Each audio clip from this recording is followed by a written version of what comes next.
आज की बात, अपनी बात, बात बात में बात। आज की बात में कुल्लू का दशहरा आज समापन की ओर है। लंका दहन के साथ ही इसका समापन होता है। कुल्लू में आज के दिन जो है रावण का दहन किया जाता है। यह क्या परंपरा है, इसकी कुछ संक्षिप्त में कहना चाहता हूँ कि रावण का भी एक बहुत बड़ा परिवार था। 6 भाई थे और एक बहन थी। विश्रवा की 2 पत्नियां थी। एक का नाम इलविदा था, एक का नाम जो है कैकसी था। कैकसी से रावण, विभीषण और कुंभकर्ण हुए और उधर इलविदा से कुबेर, खरदूषण और शूर्पणखा हुई। इस तरह से भाई बहन का सब बड़ा एक बलशाली थे। बड़ा आपस में प्यार भी था इनका।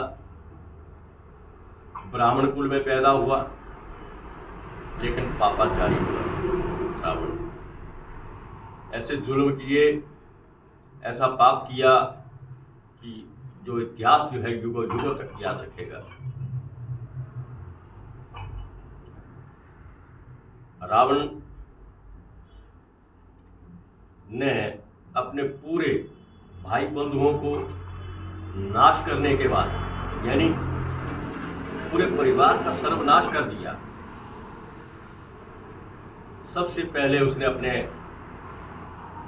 भाइयों को श्री राम जी के साथ लड़ने के लिए भेजा। खरदूषण जब मारे गए श्री राम जी के हाथों से, उस वक्त रावण ने कहा था, खरदूषण मोही संबलवंता है। यानी खरदूषण जो है मेरे बराबर ही बलवान थे, इन्हीं मारियो बिन भगवंता। यानी इतने बलवान को जो है बिना भगवान से मारे जाने वाले नहीं थे। कोई भगवान का रूप ही यहाँ आया है और जो है हमारा कुल का नाश हो जाएगा। ये बात जो है रावण समझ चुका था।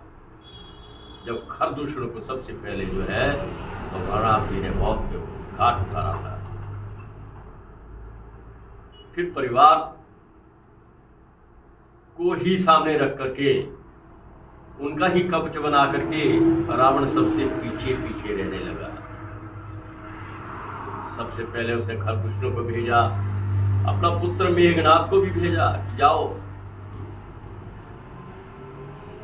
राम के साथ युद्ध करो। रावण को पता था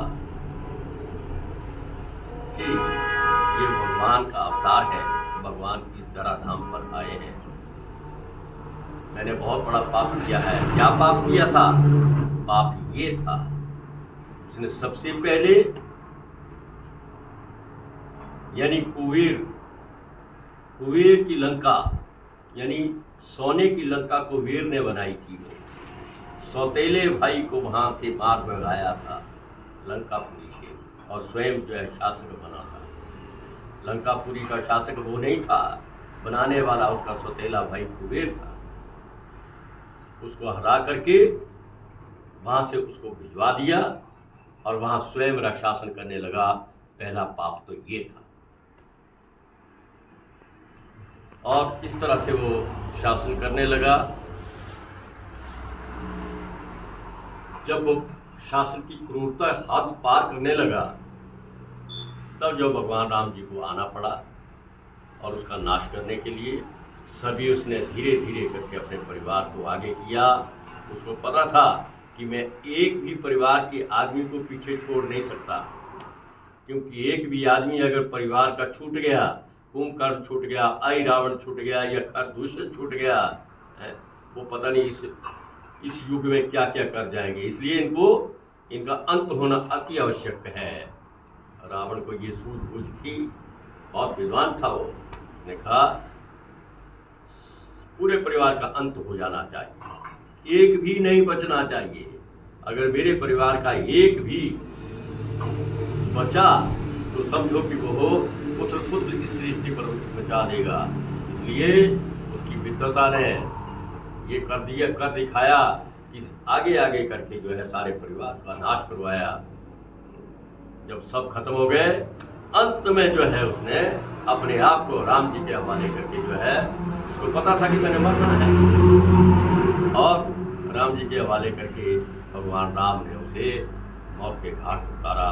तो रावण ही समाप्त नहीं हुआ, रावण की वंशावली खत्म हो गई। ये उसका विद्वता का परिचायक था। इसलिए आज का दिन बुराइयों पर अच्छाई की जीत का आज का दिन है। तो आज कुल्लू में बड़ी खुशियाँ मनाते हैं। उसको दैन करने के बाद, उसको मारने के बाद देवी देवता भी नाचते हैं, गाते हैं, उत्सव मनाते हैं कि आज हमने बुराई को जड़ मूल नाश किया। बल्कि जड़ मूल नाश करने वाला, बुराई को नाश करने वाला रावण ही था। धन्यवाद।